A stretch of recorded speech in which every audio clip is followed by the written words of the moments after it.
y que pertenece a esa serie de elementos básicos de nuestra fe que tenemos que tener absolutamente claros. Romanos capítulo 1, tienen todos, ¿verdad? Yo voy a leer en la versión Reina Valera 60, pero no importa la versión que usted tenga. Vamos a leer la epístola a los romanos y si me permiten voy a hacer una lectura un poco larga porque llegaremos hasta el versículo 15 del capítulo 1. Y lo voy a leer yo para que quede grabado en esto que están grabando los hermanos. Pero siga usted la lectura conmigo. Pablo, siervo de Jesucristo, llamado a ser apóstol, apartado para el evangelio de Dios, que él había prometido antes por sus profetas en las santas escrituras, acerca de su Hijo, nuestro Señor Jesucristo, que era del linaje de David según la carne, que fue declarado Hijo de Dios con poder, según el Espíritu de santidad, por la resurrección de entre los muertos, y por quien recibimos la gracia y el apostolado, para la obediencia a la fe en todas las naciones por amor de su nombre, entre las cuales estáis también vosotros, llamados a ser de Jesucristo. A todos los que estáis en Roma, amados de Dios, llamados a ser santos, gracia y paz a vosotros de Dios nuestro Padre y del Señor Jesucristo. Primeramente doy gracias a mi Dios mediante Jesucristo con respecto a todos vosotros, de que vuestra fe se divulga por todo el mundo. Porque testigo me es Dios, a quien sirvo en mi espíritu en el evangelio de su Hijo, de que sin cesar hago mención de vosotros siempre en mis oraciones, rogando que de alguna manera tenga al fin, por la voluntad de Dios, un próspero viaje para ir a vosotros, porque deseo veros para comunicaros algún don espiritual, a fin de que seáis confirmados, esto es, para ser mutuamente confortados por la fe que nos es común a vosotros y a mí.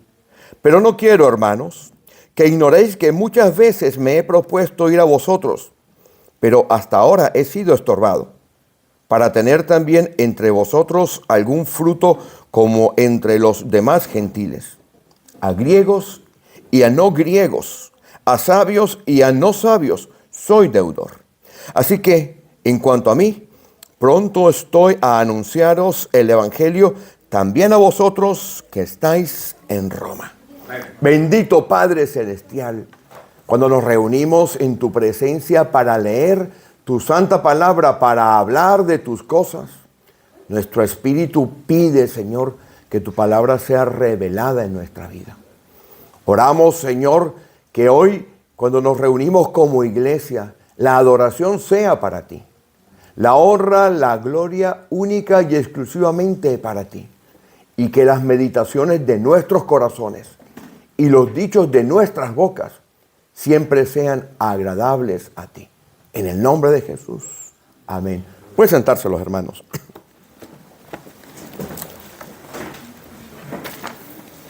Decíamos la semana pasada como llave y apertura para estas predicaciones que tienen que ver sobre Romanos. Decíamos la semana pasada, como conclusión de una primera parte, y lo digo rápidamente para todos los que están aquí hoy, decíamos que todos nosotros, los que somos cristianos, hemos recibido de parte de Dios algunas cosas que llamábamos las capacidades, que son aquellas cosas con las cuales nacemos. Dábamos el ejemplo de pequeños niños o niñas. Cuando digo niños, creo que hablo en plural, estoy hablando niños y niñas para no tener esto, que ya uno no puede ni hablar. Porque ahora tienes que niños, niñas, niñes, ¿esto qué es? ¿Qué locura es esta? Esto es una cosa increíble. Pero cuando diga niños o hermanos, sepan ustedes que me estoy refiriendo a la generalidad, ¿vale? Entonces, cuando usted ha nacido, Dios le ha dotado a usted de una capacidad. Cuando usted viene al Evangelio de Jesucristo, Dios le dota a usted, en el tiempo que usted haya llegado al Evangelio, de algo adicional que se llaman los dones. Y explicábamos que Dios coloca los dones en el Espíritu Y explicábamos además que nos da un tiempo determinado, unos recursos determinados para ser fructíferos en el Evangelio de Dios. Es decir, usted no está aquí en balde. Y explicábamos también siguiendo aquella predicación que había estado dando nuestro hermano Carlos, que hablaba del capítulo 4, ustedes lo recuerdan, de la primera epístola a los Corintios, y también citó el capítulo 3 de Romanos. Nosotros vamos a pasar un juicio, que es el juicio ante Jesucristo. Este juicio ante Jesucristo lo pasan los cristianos. Decíamos en aquella oportunidad que va a llegar un momento en que Dios, y utilizábamos los ejemplos de los talentos y las minas, espero que lo recuerden, decíamos que Dios nos va a pedir cuentas. Y efectivamente eso va a acontecer. Si fuésemos un poco más allá en la Escritura, veríamos que Dios nos va a pedir cuenta hasta de las palabras vacías que demos. Dios está grabando cada cosa. A Él no se le escapa nada, nada le sorprende, pero dentro de esa capacidad que nos ha dado, que hemos determinado y hemos llamado aquí el libre albedrío, es decir, nuestra voluntad propia que ha venido de parte de Dios cuando Él nos ha creado y ha insuflado en nosotros, en Adán, recuerdan que lo hizo, ¿verdad?, con sus manos, e insufló el Espíritu. Bueno, allí iba esa imagen de Dios, hagamos al hombre a nuestra imagen, conforme a nuestra semejanza, y en eso está el libre albedrío, la capacidad que tenemos nosotros de decidir. Citábamos en fechas anteriores también que el Salmo 139 dice, mi embrión vieron tus ojos, es decir, Él nos ha formado. Él tiene control de todo. Y también decíamos que cuando usted habla, Dios sabe lo que usted va a hablar, pero Dios no le pone a usted las palabras, a menos que sea un mensaje profético, que eso es otra cosa que vamos a hablar más adelante.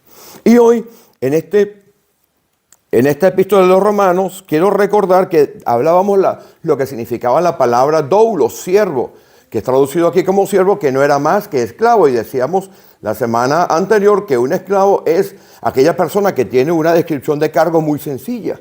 Es simplemente hacer, sin rechistar, todo aquello para lo cual ha sido comprado y que su amo, que en este caso es el Señor Jesucristo, nos ordena. Por ende, usted y yo tenemos la obligación, porque hemos firmado un contrato, Él nos ha comprado con su sangre, tenemos la obligación de hacer lo que Él quiere. Y decíamos que Pablo había cambiado su nombre, originalmente se llamaba Saulo, que era deseado, cambió su nombre a Pablo, que lo vemos aquí, y esto significa pequeño, y que la lectura del primer versículo se hubiera leído algo así como pequeño, poniéndose como el más pequeño, poniéndose en una posición de humildad, pequeño, esclavo de Jesucristo. Y en continuando aquí, yo quiero que hoy sigamos evaluando otras cosas que son básicas para el conocimiento de nuestra fe. Vaya conmigo, por favor, al versículo 11. El versículo 11, Pablo mete aquí, capítulo 1, versículo 11, mete aquí una frase que muchas veces, estoy seguro, la leemos, quizás no entendemos lo que está allí atrás y pasamos por alto la frase. Dice así, porque deseo veros. Lo están leyendo conmigo, ¿verdad? Tengo unas ganas inmensas de ir a Roma. Él nunca había ido a Roma. Deseaba ir a Roma, y en esta carta a los romanos, que se escribe más o menos, a lo que están viendo Corintios, más o menos después, un par de años después de que escribe Corintios, 2, 3 años, dice, deseo veros, estoy desesperado por ir a verles para llevarles algo, comunicarles un don espiritual. Bla. Aquí nos vamos a detener. Aquí nos vamos a detener. Efectivamente, en la época apostólica, hay casos registrados en la Escritura en la cual el Espíritu Santo se recibía por la imposición de las manos. ¿Estamos de acuerdo, verdad? Pero ¿de qué don está hablando aquí el apóstol Pablo? ¿Tenían dones los de Roma? Tenían dones los de Roma. Es más, si usted va conmigo un poquito más abajo en el versículo 15, dice, pronto estoy a anunciaros el evangelio. Pero, ¿de qué estamos hablando aquí? ¿No eran estos romanos? Gente que había conocido el evangelio de Jesucristo. Sí era, ¿verdad? ¿Y por qué Pablo les dice, tengo ganas de ir allí a llevarles, a comunicarles un don espiritual? Dice, algún don espiritual, lo ven conmigo, ¿no? Versículo 11, algún don espiritual a fin de que seáis confirmado. Algo estaba aconteciendo en aquella congregación de Roma. Pablo estaba muy bien informado. No sé si ustedes recuerdan cuando nuestros hermanos John Edwin y Erika marchaban para los Estados Unidos, que les entregamos una carta. ¿Recuerdan ustedes los que estaban aquí? Les entregamos una carta de despedida. Y en aquella carta hicimos una muy breve predicación y mostrábamos cómo muchas de las cartas que tenemos nosotros en el Nuevo Testamento, escritas por Pablo, fueron llevadas y traídas por personas. Inclusive aparecía el caso de Hebreos, que fue llevado por un señor llamado Zenón. Pablo tenía comunicación epistolar constante con las iglesias. Los que están estudiando Corintios verán que dice, he escuchado, he sido informado por lo de Cloé, que hay este problema entre vosotros. Donde él estaba, él mantenía su comunicación epistolar. Y Pablo había entendido que estaba pasando algo en aquella iglesia en Roma. Y se pone manos a la obra. Vamos a ver si tenían dones espirituales o no. Vayan conmigo al capítulo 12. Tenían dones espirituales. Capítulo 12.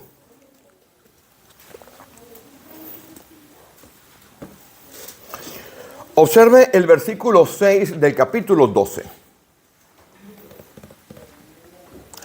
Allí hay 7 dones espirituales. Lo leen conmigo, ¿verdad? Vamos a leerlo un segundo. El versículo 6 dice, de la manera que teniendo diferentes dones, según la gracia que nos es dada, si el de profecía, profecía. Comunicar mensajes de parte de Dios.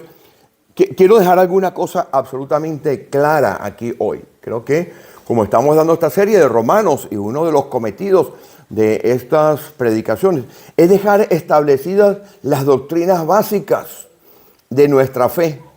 Y teniendo con absoluta claridad que muchos de nuestros hermanos y que los que nos escuchan también por internet vienen de diferentes trasfondos cristianos, tengo que explicar algunas cosas. Mire, este don que está aquí, el don de profecía, es una palabra que quien lo hubiera leído en griego entendía dos cosas. Recordemos que el idioma que se hablaba en Roma era latín, pero también recibían, y gran parte de su correspondencia, Pablo, casi todas, y todas las correspondencias que había, muchísimas veces eran escritas en griego. Por ende, Pablo escribe esta carta en griego, la lleva a una señora llamada Febe, la ven por allí al final de la epístola, y la lee a la iglesia. Posiblemente la haya traducido, si había gente allí que no hablaba, pero si usted ve en el capítulo 1, dice, a griego y a no griego sois deudores. Por ende, había gente que hablaba griego, que era griego de pensamiento. ¿Qué es la palabra profecía? La palabra profecía fundamentalmente habla de comunicar mensajes de parte de Dios. Los grandes exégetas, los grandes escritores de la Biblia, los grandes estudiosos de la escritura de la Biblia, los grandes estudiosos de la escritura de la Biblia, hablan que los dones que están aquí en el capítulo 12, estos 7 dones, son dones de operación constante. Son dones que están basados en una necesidad para que la iglesia pueda funcionar, pueda crecer y pueda multiplicarse. Los voy a leer. De manera que teniendo diferentes dones según la gracia que nos es dada, si el de profecía, úsese conforme a la medida de la fe, es decir, de profecía. Se utilizaba dependiendo de la medida de fe que Dios le había dado a cada una de las personas que había recibido la capacidad para dar mensaje de parte de Dios a la iglesia. No necesariamente el don de profecía que está hablando aquí, este que está aquí, es el mismo de Corintios. Ya lo voy a explicar. Porque esto es importante, porque lo que hemos cantado hoy y lo que ayer me ha dado el Señor, y estoy seguro que me lo ha dado, quiero compartirlo con los hermanos. Recuerden que he dicho que sé que hay diferentes trasfondos cristianos aquí, pero vamos a dejar claro lo que creemos. Y usted tiene la obligación y el derecho de ir a la Escritura. Este don que está aquí de profecía era comunicar mensajes de parte de Dios, diferente de los dones del capítulo 12 de 1 Corintios, porque los dones del capítulo 12 de 1 Corintios son manifestaciones. Si usted lee el 1 Corintios, el capítulo 12, le tengo que meter por aquí para poder explicar qué era el don que Pablo quería comunicar a la iglesia de Roma. Porque es lo que estamos tratando de descubrir, qué es lo que Pablo le quiere comunicar a la iglesia de Roma y cómo a nosotros nos es indispensable tener ese don claro para que esta congregación siga creciendo, para que los hermanos sigamos creciendo, para que todos en conjunto seamos mutuamente edificados. Vaya conmigo a 1 Corintios 12. Esos 9 dones que están en la primera epístola de los Corintios 12, el versículo 7 dice, voy a esperar que lo busquen los hermanos. Pero a cada uno les da la manifestación. ¿Lo ven, no? Esa palabra manifestación que está allí significa que puede ser que usted lo tenga, opere y después no lo tenga. Ojo, si usted va conmigo al 14, usted recibe el Espíritu Santo de Dios cuando usted cree en Jesucristo. Pero el capítulo 14, versículo 1, dice que usted puede pedir a Dios ciertos dones. Dice, ¿no? Lea conmigo, el 14.1, dice, seguid el amor y procurad, celo, es la palabra, y la palabra es el mismo de celote, buscar con ansiedad, Señor, dame el don. Hay una parte grande de las congregaciones bautistas en el mundo que creen que los dones ya no existen, cesaron.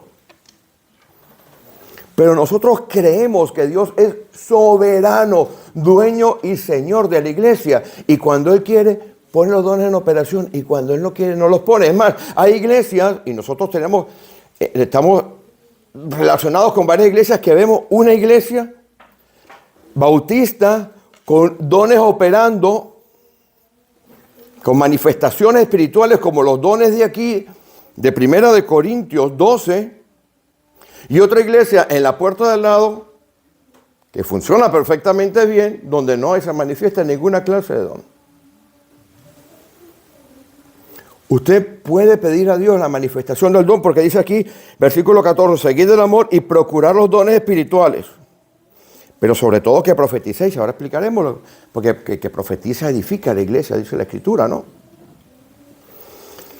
Entonces, primera cosa que quiero dejar clara para que vayamos sabiendo qué es lo que quiere Pablo, cuál es el don espiritual. Primero tenemos que saber que esta gente de Romanos tenía dones operando, ¿verdad? Lo hemos leído, eran 7 dones. Vamos de nuevo a Romanos capítulo 12, si me permite. Tenían el de profecía, versículo 6, que se usaba conforme a la medida de la fe. Después tenían otro don, que es el de servicio. Ese es el don, la capacidad. Los dones son capacidades dadas por Dios, Los dones son capacidades sobrenaturales dadas por Dios. La palabra carisma viene de caris, de gracia, que significa que es algo que usted no puede estudiar. Usted podrá estudiar cómo limpiar, cómo pintar, cómo servir, cómo ser, por ejemplo, gente que va a las escuelas de hostelería para ser camareros, ¿verdad? Hay gente que va para eso. Pero el don es algo diferente. El don es una capacidad sobrenatural. La iglesia esta los tenía. Estos son dones de servicio para la edificación de la iglesia. Voy a seguir. Voy a pasar por aquí muy rápido porque tenemos que mirar cuál es el don que Pablo le quiere comunicar a la iglesia. De manera que teniendo diferentes dones, según la gracia que nos es dada, el de profecía, lo hemos dejado claro, se utiliza conforme a la medida de la fe. La medida de la fe viene de parte de Dios. Usted no puede generar fe. Usted no puede generar fe. La fe viene por el oír por la palabra de Dios. Cuando Dios viene a su vida, Él nos da una medida de fe. Hay que leer eso, claro. Hay que tenerlo absolutamente claro. El de servicio, diaconía, la capacidad de arrimar el hombro cuando hay que arrimarla, también viene de Dios. Decíamos en predicaciones pasadas que usted tiene que tener claro cuál es el diseño de Dios para usted. Y decíamos que si usted es frigorífico, ¿se acuerda? No intente ser microondas. No puede ser microondas. Usted tiene que buscar para qué Dios le ha diseñado. Y entonces cuando usted sabe para qué Dios le ha diseñado, usted sabe cuál es el propósito que usted tiene, que explicábamos que viene de la palabra prótesis, que significa una utilidad para algo, ¿se acuerda? Ese tiempo. Y que entonces usted, el llamado de Dios, el caleo, el pleito de Dios para usted, usted lo vive todos los días. No es que usted, bueno, voy a ser cristiano, voy a vivir como cristiano a las 11 de la mañana del domingo y a la 1:30 paso el switch. Se acabó. No, el llamado de Dios se vive todos los días. Fíjense, este otro don, el que enseña. Este don de la enseñanza es importante, pero es la capacidad de poder dar el contenido a las personas. Yo veo algunas hermanas, algunos hermanos que tienen esa capacidad de enseñar. Lo tenemos en esta iglesia. Yo estoy viendo que estos dones que están aquí los tenemos aquí. Cuidado.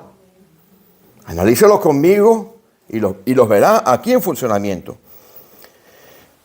El que exhorta. Yo sé que algunas veces tenemos una idea ligeramente dura de exhortar. Venga acá, mi hermano, que lo voy a exhortar. Me va a regañar, pastor. No. Exhortar viene de la misma palabra de Espíritu Santo, paracaleo, es exactamente la misma palabra. Es ponerte al lado de alguien para animarle a seguir el camino. No sé si alguno de ustedes ha visto en el internet que hay un video de un joven que está corriendo una carrera de alta velocidad y cuando se está cayendo, viene el padre. Sale de las gradas del estadio. No importa que estén los policías allí, salta y coge al joven y le lleva hasta la meta. Habrá llegado de último, pero ha estado con él. Eso es exhortación. Esa es la verdad de la exhortación. Ese compañerismo que tiene que existir en la iglesia, ese trabajar juntos conforme a una meta, ese levantar al hermano cuando está caído, levantarme yo cuando le recibo la mano a un hermano, eso opera en esta iglesia. Estaba operando en aquella. Sigo. El que reparte. Este don de repartir es un don interesante porque es la misma palabra que utiliza Pablo cuando dice, quiero ir a comunicarles algún don espiritual. Esta palabra significa que algo que tienes tú, lo entregas a los demás, pero no solamente porque te quites la capa. ¿Saben aquel ejemplo que tiene 2 capas? Dele uno al otro. Sino porque adicionalmente tú estás hombro a hombro con esa persona que tiene la necesidad. Y por eso dice aquí, el que reparte con liberalidad, con alegría, con tranquilidad. El que preside con solicitud. Ya lo vamos a explicar más tarde porque no nos va a dar tiempo. El que hace misericordia con alegría. Eso está aquí. Entonces, Pablo, ¿Qué es lo que quieres mostrarnos a nosotros? Porque, Pablo, hemos recibido una carta tuya, vayan conmigo, por favor, y en el capítulo 2 nos estás dando los principios, ¿verdad, Pablo? Los principios con los cuales Dios se relaciona con el hombre. Y aparte de eso, en el 3 y en el 4 y en el 5 nos habla de la justificación por fe. Pablo, yo no sé qué me estás tratando de decir. En el 6 me estás hablando de cómo es la vida del creyente en Cristo. En el 7 me hablas de cómo tengo que estar unido con el Señor Jesucristo. En el 8, que es el mejor capítulo que hay, Pablo, me estás hablando de cómo vivir en lo espiritual, en lo imposible. En el 10 estás estableciendo por qué Dios en un momento determinado establece un pacto con los judíos. Deja de tenerlo, no, lo mantiene, pero deja de ser activo, lo coloca de un lado. Y en el 11 nos dice que ese rechazo que tiene Dios con los judíos no es definitivo. ¿Qué nos quieres comunicar, Pablo? Quiero ir a vosotros a comunicaros un don espiritual, pero en el versículo 15 del capítulo 1 dice, llevarle el evangelio. ¿Sí o no? ¿Dice o qué? ¿Lo han leído? Para ver. ¿Qué dice el versículo 15 del capítulo 1?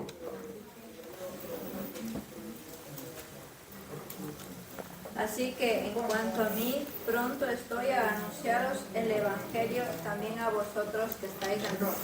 Algo estaba fallando.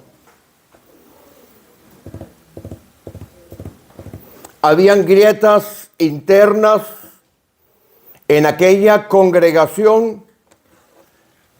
En mi país tenemos una frase, se llama buchipluma. ¿No lo ha escuchado eso? ¿Usted ha visto usted ha visto un perro pudre, caniche? Ese que es blanco, que pelo. Usted lo mete a bañar, ¿qué? Ahí no hay nada, ahí solamente hay hueso. Pero usted lo ve y hay muchas congregaciones que operan, pero no en el espíritu. Operan porque hay capacidades que no son espirituales, que se cree uno que son espirituales. Gente que sirve, gente que predica, gente que enseña. Pero la iglesia necesita otro tipo de manifestación para que la iglesia vaya adelante. Porque si no seremos buchipluma. Vamos a ver qué le quiere decir Pablo. Vayan conmigo a ese capítulo 12. Ahí está. La respuesta está aquí. Y empieza Pablo. Así que, es decir, les he contado una historia espectacular. El clímax ha llegado en el capítulo 8. Ninguna condenación hay para los que están en Cristo Jesús, los que son llamados hijos de Dios. Estos son los guiados por el Espíritu de Dios. Somos más que vencedores. ¿Qué nos separará del amor de Cristo? Tribulación, angustia, muerte, espada, hambre, desnudez. Más en todas estas cosas somos más que vencedores. Ahora les voy a explicar la parte práctica. Ahora, muchachos, ya que les he mareado la perdiz, habrá dicho Pablo, vamos a pinchar en hueso. Así que, ya les di la teoría. Vamos a la práctica. Así que, hermanos, me pongo de rodillas delante de ustedes. Os ruego, os animo, por las misericordias de Dios, que hagas algo que parece incomprensible. Un sacrificio siempre había que matarlo. Usted va en el Antiguo Testamento, y también para los que leían esto, que eran griegos, sabían que cuando había que sacrificar algo,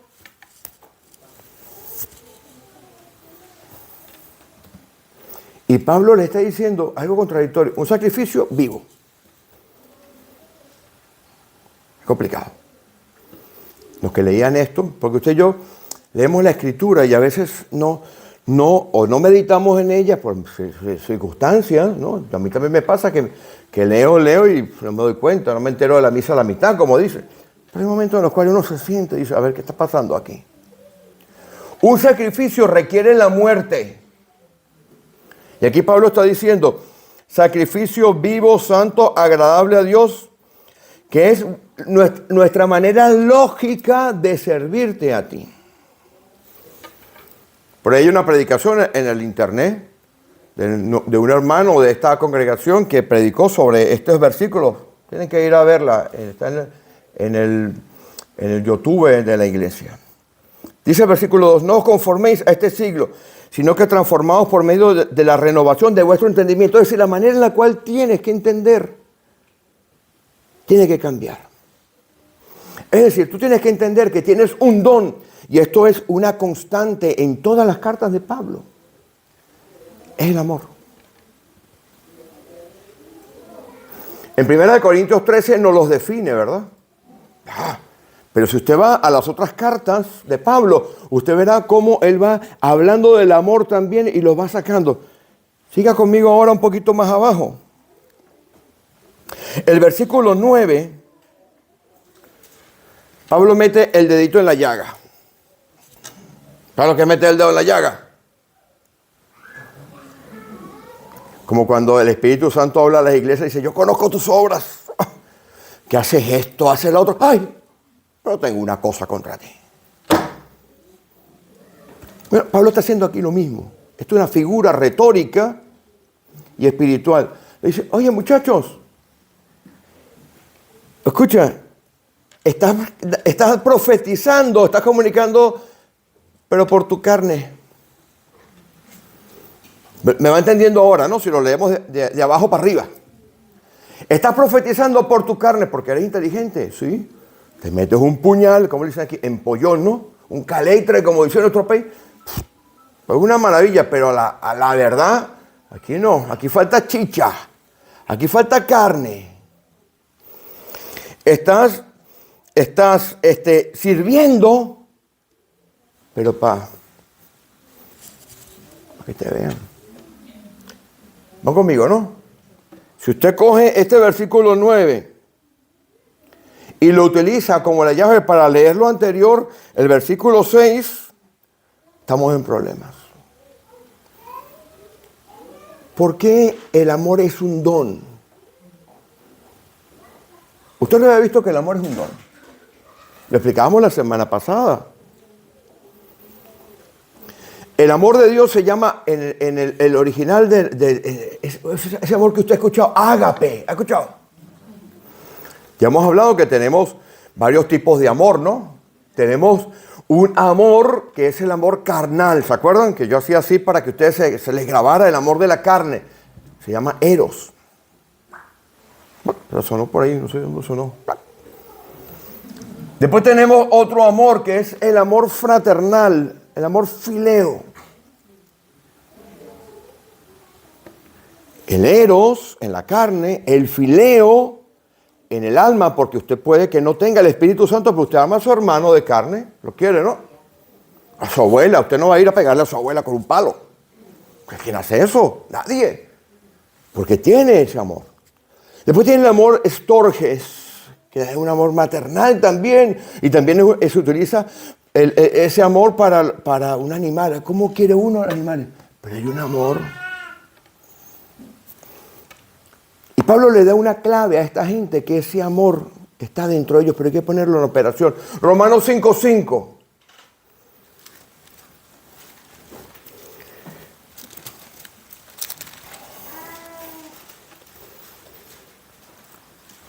Porque el amor, no me avergüenzo, ¿verdad? Dice allí. Dice, el amor de Dios ha sido derramado en nuestros corazones. El amor de Dios, el ágape de Dios, hay que ponerlo en práctica.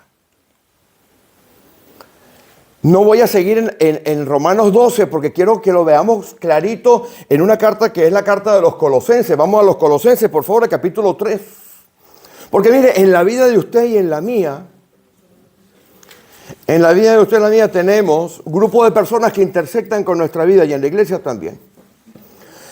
Nosotros en la iglesia formamos grandes amistades, grandes relaciones.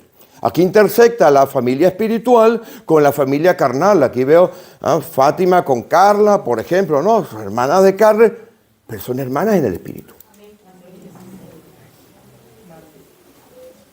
¿Entiendes? Aquí intersecta todo. Por eso dice la Escritura, de donde toma todo nombre de las familias que están en los cielos como los que están en la tierra. Aquí en la iglesia. Aquí es donde nosotros ponemos a prueba si lo que se nos predica y lo que enseñamos y lo que decimos y lo que aprendemos es cierto o no. Vaya conmigo capítulo 3. Mire cómo opera el amor, mire cómo usted demuestra el amor. Porque claro, en nuestras iglesias, en nuestra vida, tenemos gente en nuestro círculo cercano que es la que nos da caña. Puede ser nuestro amigo, puede ser nuestro cónyuge, puede ser nuestro hermano, nuestra hermana. Ahí. Después tenemos otro círculo que no son los que nos dan caña, porque no hay cuña que más apriete que la del mismo palo, ¿verdad? ¿Ha escuchado, no? Pues tenemos otro círculo de personas que están allí, que bueno, son quizás unos buenos amigos y tal vez ahí va, con ellos puedes emplear otro amor. Tus amiguetes. Después tiene otro círculo, el amiguete del bar, que te consigues cuando tomas café. Y ojo, que algunas veces esos amiguetes del bar resultan ser más fieles que tus amigos de la iglesia. No nos engañemos.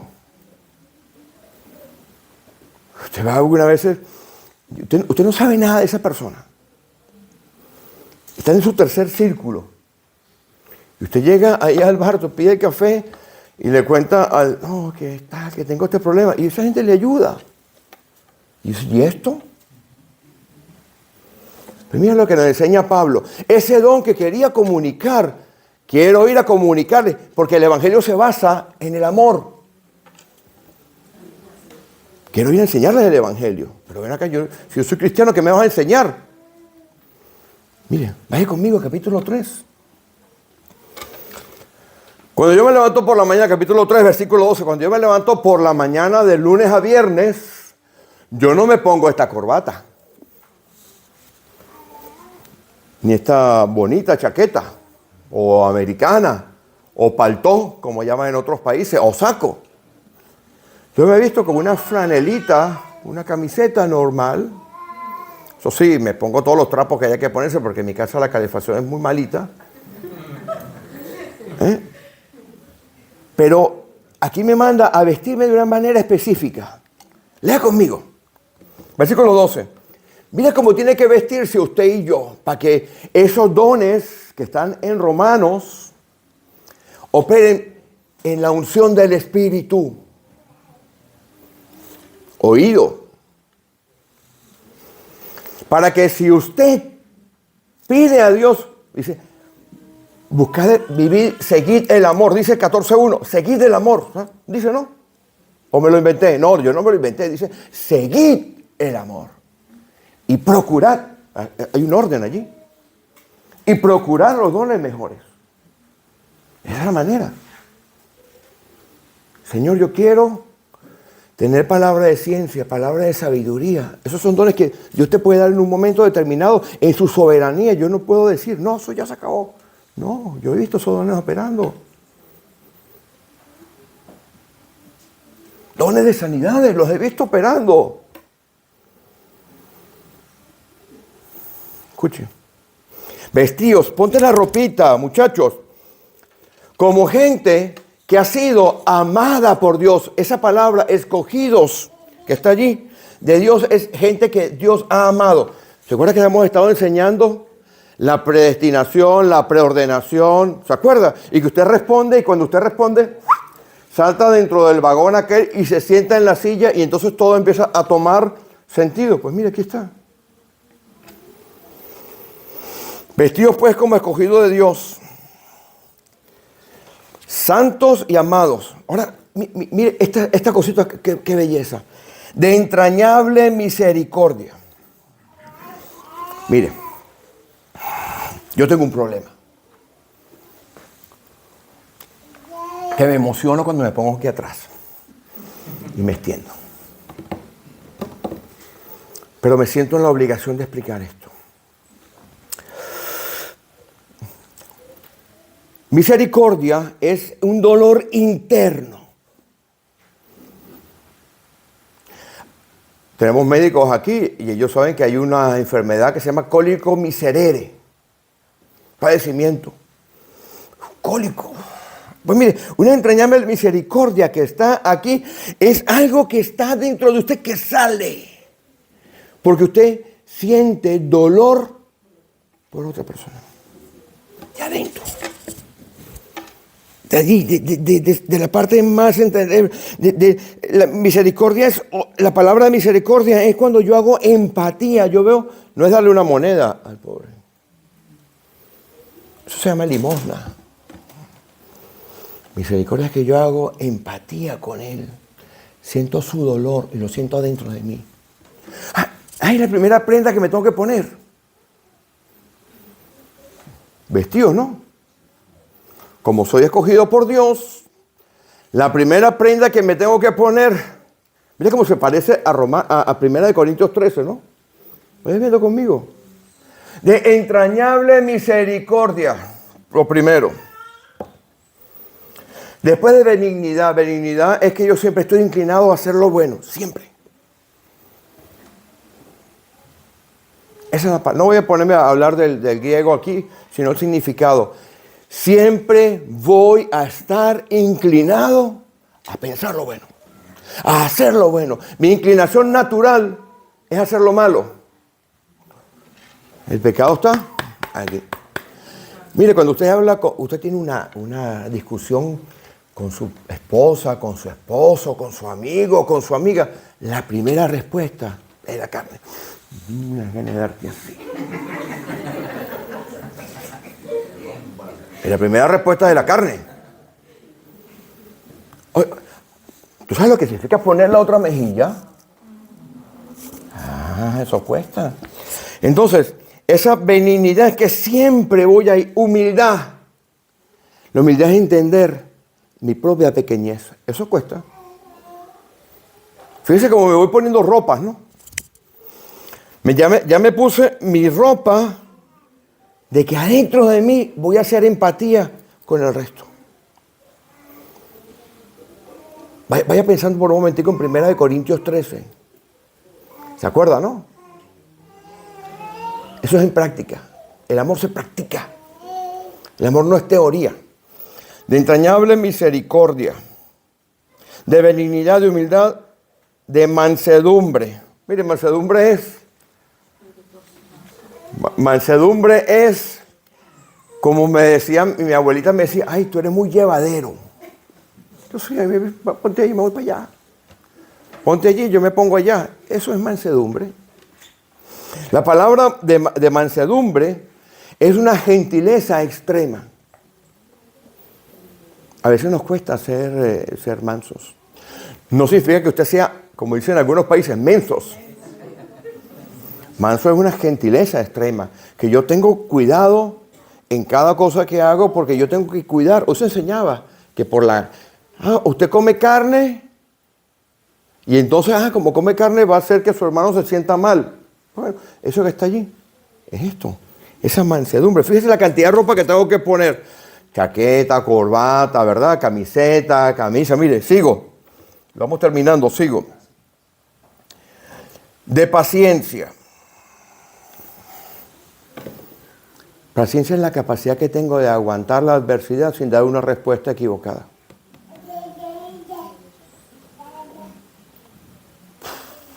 Este jefe. ¿Usted sabe por qué yo no jugaba el amigo secreto? ¿Sabe lo que es el amigo secreto? Sí. Eso que usted no sabe a quién le va a regalar, ni quién le va a regalar a usted. Usted sabe quién le va a regalar, pero usted no sabe quién le va a regalar a usted. Porque yo cuando la primera o segunda vez que lo jugué, me di cuenta que la persona que me dejaba los chocolates que me gustaban era quien estaba todo el año apuñaleándome por la espalda. Suele ocurrir. Cualquier parecido con la realidad es simple coincidencia. Bueno, pues mire, la paciencia es la capacidad que yo tengo para soportar circunstancias adversas y no responder de manera inadecuada. El amor nos irrita. Lo dice así. Usted mete 2 personas irritables en la misma habitación, apague la luz. Explota. El amor no se irrita. Fíjese, eso es lo que quería comunicar Pablo. Voy rapidito ahora. Y después de que ha terminado, dice, de la manera que Cristo os perdonó, si alguno tuviera queja contra otro, el amor no guarda. ¿Se acuerdan? El amor no guarda. No pasa factura. Tranquilo, te la voy a cobrar. Ya te esperaré yo en la bajadita. Que me la voy a cobrar. El amor no se irrita. El amor todo lo soporta. Los romanos eran muy intelectuales porque eran griegos, como los corintios. Pero les faltaba, al igual que los corintios, el amor. El evangelio es el amor. El don es el amor. Y Pablo quería, si usted sigue leyendo la escritura, yo le agradezco que usted la lea, él quería ir a mostrarle cómo era el amor, cómo era soportar, cómo era aguantar, cómo era darse por los demás. Esa es la manera de comunicar, con el ejemplo. Voy terminando aquí. Versículo 14. Y sobre todas estas cosas, como si fuera poco, ¿qué cosa? El ágape. El amor que todo lo perdona. Mi hermano y mi hermana, yo tengo que ser absolutamente claro. Los dones en las iglesias son importantes. Estos dones que hemos leído en Romanos 12, que son los dones de la operación constante, esto lo llaman los dones que están basados en el amor. Si usted lee los exégetas, los que escriben, los que saben de esto, porque uno lo que hace es que se copia de los demás, no nos engañemos. Los que saben de esto, los grandes, son dones que están aquí, que deben estar en funcionamiento. Los otros son manifestaciones que pueden venir o no. Pero de todas las cosas, lo que permanece, ¿qué es? Ese es el don fundamental que tenemos que poner en práctica para que su vida y la mía cambie, para que la iglesia sea edificada y para que todas las cosas tengan sentido. Amén. Vamos a pasar nuestro tiempo.